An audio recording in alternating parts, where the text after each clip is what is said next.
Over the weekend, the national gas price average hit $5 a gallon for the first time in our country's history. The price is 15 cents higher than a week ago, 58 cents higher than a month ago, and nearly $2 higher than a year ago. To mark this painful milestone, I'm joined by Patrick Haan, head of petroleum analysis over at GasBuddy. Patrick, I want you to look into your crystal ball if you can. Where does the price of gas go from here? Well, I think we do have some more pain in our future when it comes to gas prices. So far, Americans just last week saw a record for consumption this year, the highest demand we've seen so far this year, and it's coming amidst higher prices. So until Americans slow down, I don't think we're going to see much relief.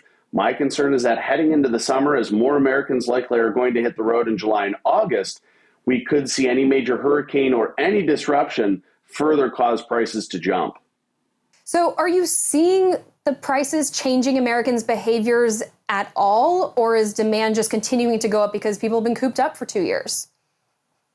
Well, I think there's truth to both sides of it. We are not seeing record gasoline consumption. That's probably because the high prices are preventing some level of Americans from hitting the road. Having said that, it's still rather incredible to be talking about gasoline demand that is going up as prices are going up. So there's a little bit of truth here. Some would call that demand destruction. That is, demand is not as strong as what it would be if prices were lower. But having said that, obviously people are sick of staying at home for the summer. A lot of that because COVID shut down part of the economy last summer and the summer prior. So against a backdrop of a strong jobs market, low unemployment, I think Americans are emboldened to hit the road this summer regardless of high prices.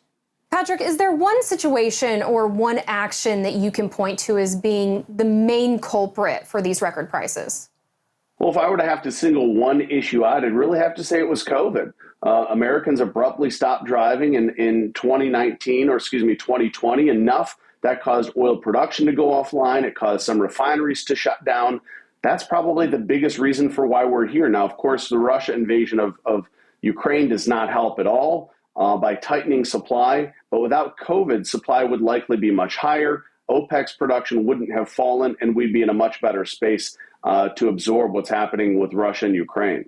Well, crude's trading around $120 a barrel right now. It's been that way for a little bit. Why aren't we seeing more U.S. production at this point? Well, a lot of it is due to supply chain issues that have slowed down the ability for producers, to ramp up. And that's part of the biggest issue. Now, we are seeing production go up. It's up by about 1 million barrels a day compared to where it was a year ago, but we're still about 1 million barrels below pre-COVID production. And those numbers are improving, but it's taking quite a bit of time given all of the supply chain bottlenecks that oil companies, along with many other areas of the economy, are facing. Republicans are really putting the blame on the Biden administration here as clean energy policies, also revoking the permit on the Keystone XL pipeline. Are these playing into the picture here in the United States and the willingness of oil producers to ramp up production? Well, I think there is some reluctance by oil producers to ramp up production given the attacks from the Biden administration early in his administration. I do think that is slowing things down, though I think the blame on the Biden administration today is rather small. I would say much more of it has to do with COVID imbalances, Russia's invasion of Ukraine. But having said that, every day the president does have the power to reverse some of those policies. And every day over the next several years, we can blame the administration a little bit more because of the benefit of time that he's had. So if you were advising the Biden administration, what are some of the things that you would suggest at this point so that we could get prices down? I certainly would give the oil industry more clarity surrounding a transition. Obviously, the president has talked a lot about transitioning away from fossil fuels and to EVs, but that does not inspire confidence, especially the oil sector, which has been under attack from the Biden administration. So I would provide some clarity on what is to be expected over the next 5 to 10 to 15 years, and that could help oil producers have some confidence behind billions of dollars of investments. Patrick Haan of GasBuddy, thank you so much for your time today. Thanks for having me.